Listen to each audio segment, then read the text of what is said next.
एक समय जब बुद्ध एक गो के रूप में पैदा हुए थे, वह एक बाबी में रहते थे।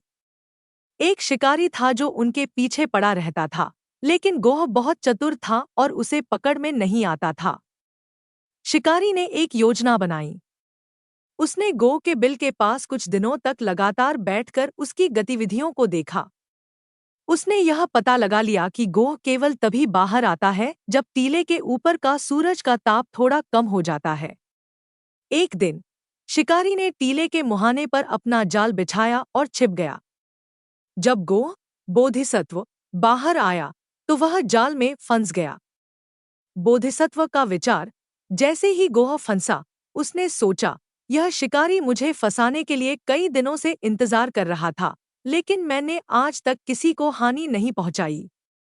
मैंने ऐसा क्या किया कि यह मेरे पीछे पड़ा है?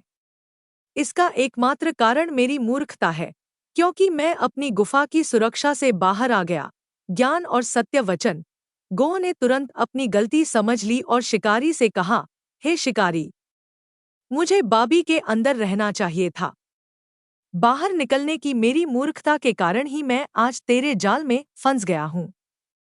जो व्यक्ति अपने घर या सुरक्षित स्थान को त्याग देता है और अनावश्यक रूप से बाहर घूमता है, वह अवश्य संकट में पड़ता है। गोह के ज्ञानपूर्ण और शांत शब्दों को सुनकर शिकारी बहुत प्रभावित हुआ। उसने महसूस किया कि यह जानवर साधारण नहीं है।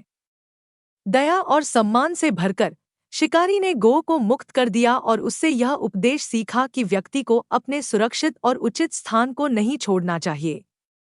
यह जातक कथा इस बात पर जोर देती है कि सुरक्षित स्थान का मूल्य मनुष्य को अपने सुरक्षित और उचित दायरे, घर, आश्रम, अपनी स्थिति में रहना चाहिए।